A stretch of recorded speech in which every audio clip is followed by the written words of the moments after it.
البعينين البعينين البعينين بخدمتك. لكل تجار الجملة وفر قروش أكتر على الناس. مواد غذائية بالجملة متوفرة، سكر، رز، زيت، عربيات وأكتر، جودة عالية، أسعار منافسة. للطلبات أرسل على الواتساب في 0912303076 أو 0912306078 أو قم بزيارتنا في شارع المطار. البعينين البعينين البعينين في خدمتك. لا تضيع الفرصة، الكميات محدودة.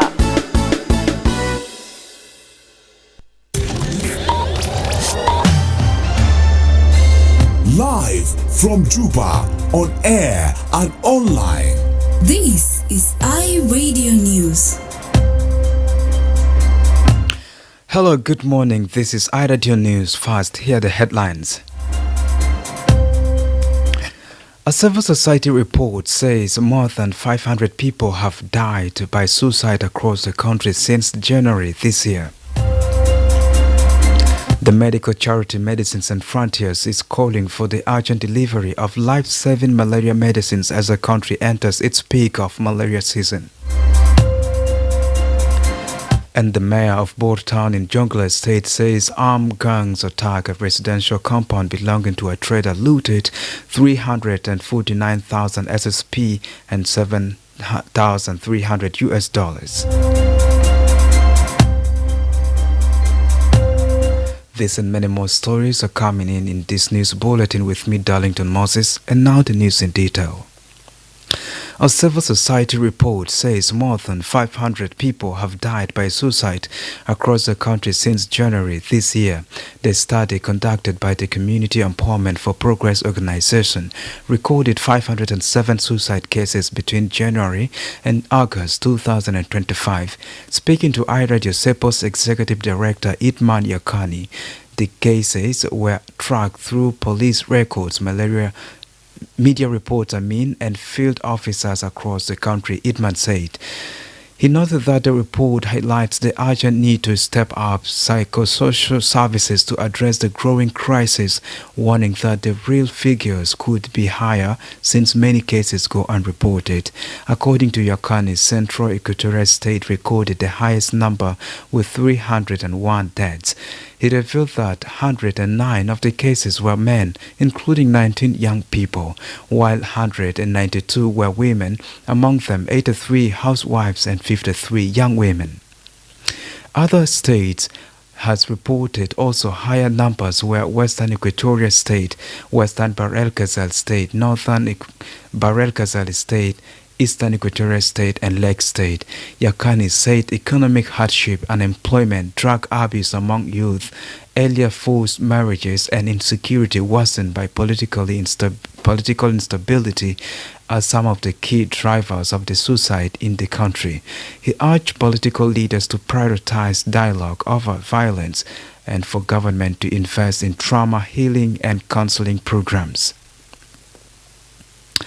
The medical charity Medicines Sans Frontiers is calling for the urgent delivery of life-saving malaria medicines as the country enters its peak of malaria season. In a statement, Medicines Sans Frontiers said nationwide stockouts caused by gaps in the regular supply system have left many facilities without treatment for the past 3 months.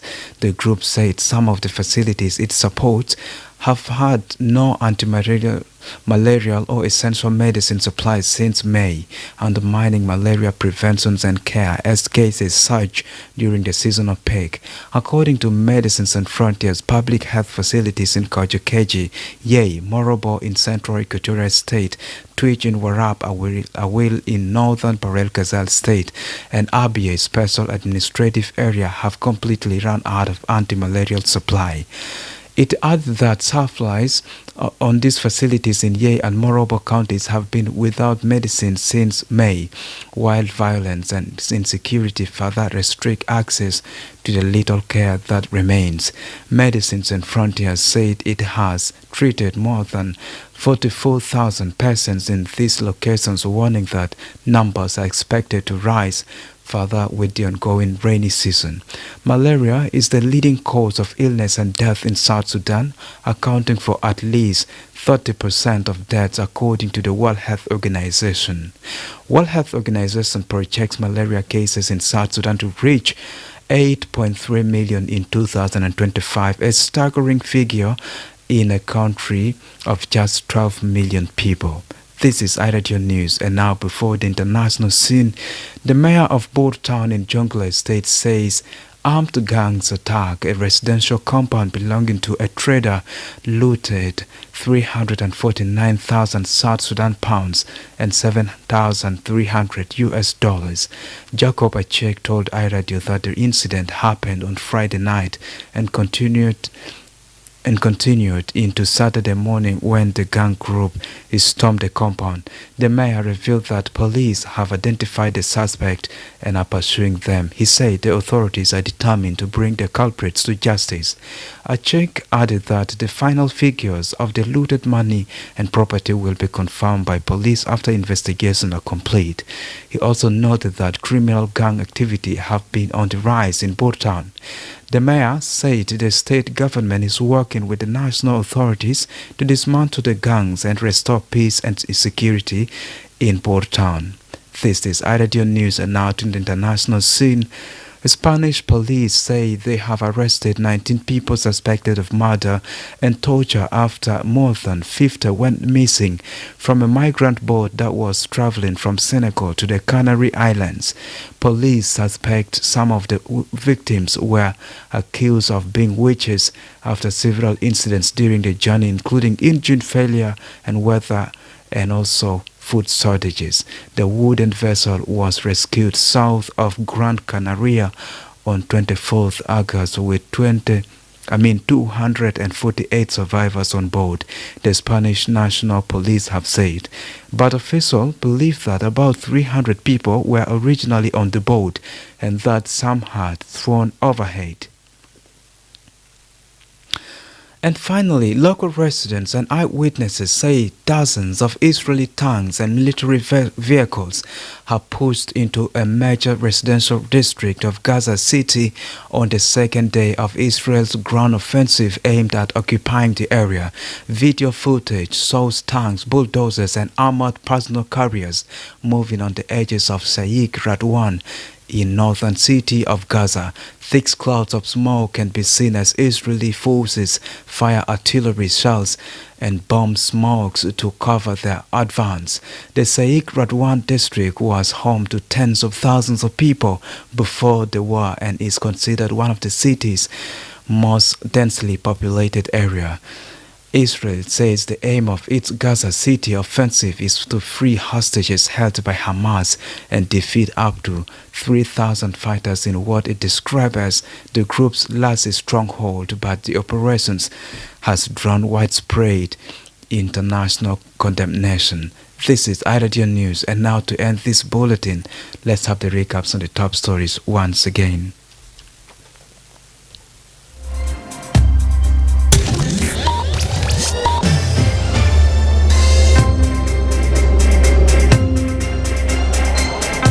A civil society report says more than 500 people have died by suicide across the country since January this year. The medical charity Medicines Sans Frontiers is calling for the urgent delivery of life-saving malaria medicines as the country enters its peak of malaria season. And the mayor of the town in Bor, Jonglei State, says armed gangs attack a residential compound belonging to a trader, looted 349,000 SSP and 7,300 US dollars.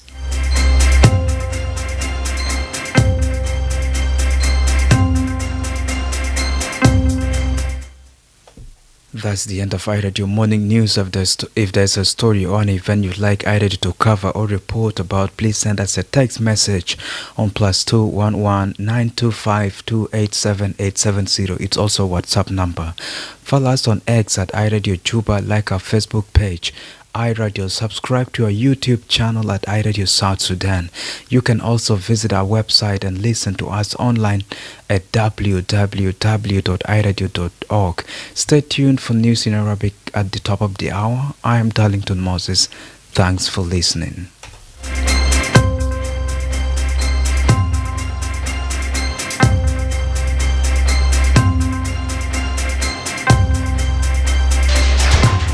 فتش على راديو مثالي. آي راديو هو جوابك.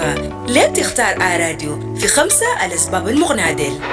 الثقة والوصول. بيعتبر آي راديو المحطة الإذاعية الأكثر ثقة وشعبية في جنوب السودان، مدعومة بالاستطلاعات الأخيرة مع قاعدة مستمعين مخلصين. حتصل رسالتك إلى جمهور واسع بشكل فعال. شبكة واسعة النطاق. آي راديو ليست مجرد محطة إذاعية، إنها شبكة من المحطات المترابطة. لم تكن شريك مع آي راديو. سنقوم ببث برنامجك